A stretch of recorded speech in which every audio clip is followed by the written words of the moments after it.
Hello, my name's Michelle Chapman and I've been a coach for almost 20 years. And the two big problems that people come to see me with is either, I don't like my life. I don't like what I have in my life, but I don't know how to change it. Or, which is probably most common, I don't like my experience of who I am. I don't actually like being me. And if I don't like being me, it makes life really difficult to enjoy. So I want to share with you 5 habits. They're thought habits that if you were to change these would completely transform your experience of being you. And the first is overcoming worry and anxiety. There are a billion different ways that our lives can unfold as we move into the future. And yet, for some reason, our minds decide to pick up the worst case scenario and use it to freak us out. So we end up living our lives in this state of worry and anxiety about something that may or may not happen. So, when we try to think positively, we then end up fighting against ourselves because we're trying desperately to think positively, but it doesn't work because it's not dissolving that underlying fear. So the first thing we need to do is get past this habit. Number 2 is pressure and perfectionism. And I have to say, perfectionism doesn't show up in the way that people think.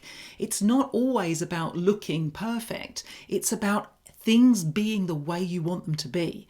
So when there's pressure around, I need people to think about me in a particular way.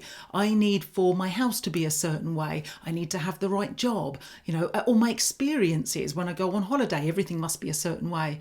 And then what happens is we create this expectation and it's almost impossible for life to deliver to that expectation.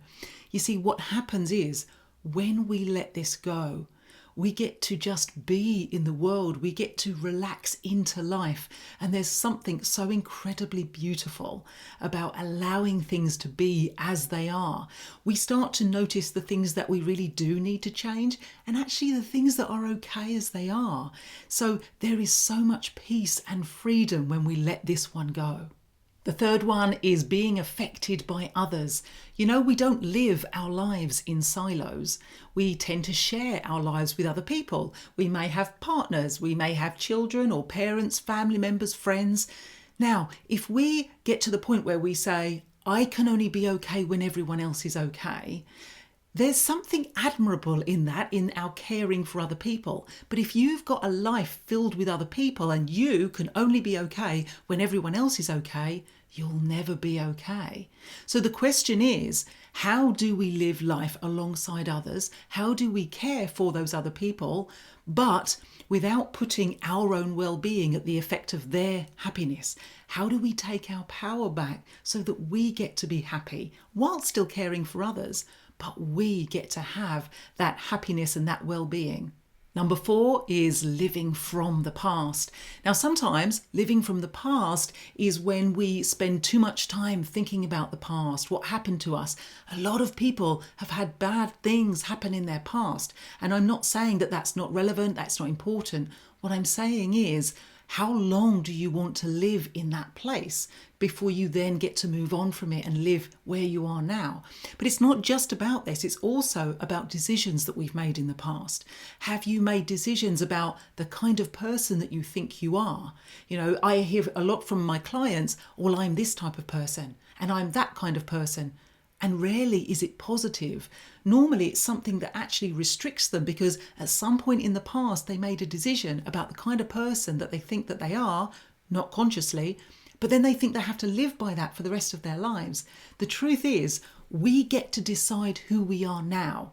Whatever I decided in my past, based on the best decisions that I knew to make back then, well, that's fine. But now I might want to make different decisions. I might want to change who it is that I think that I am, how I engage in the world and what I want from my life. I get to decide that now. And the 5th one is not recognizing our own power. You are more powerful than you know. We all are. We have the power to create a new experience of life. We have the power to make different choices, make different decisions.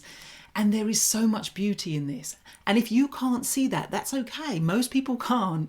But the fact is, it's true. And what is available to us is a beautiful life. Most of the time when we're struggling and we feel that struggle and we don't feel good about ourselves, we don't see what we're capable of. We just experience the pain and we want it gone.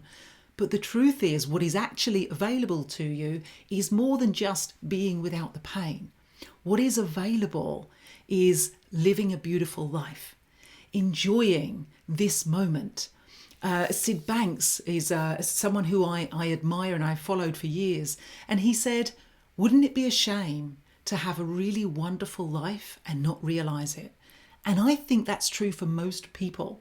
We don't have to have wealth beyond measure. We don't have to have huge success financially or materially to have a beautiful life. That is available to all of us. So if that's something that you want, if you'd like to learn to live in a peace of mind that allows you to enjoy your life as it unfolds, then book a free introduction with me. There's no pressure. I love having conversations with people. So book an introduction with me and we'll see what we can do to move you forward into the life that you really want for yourself.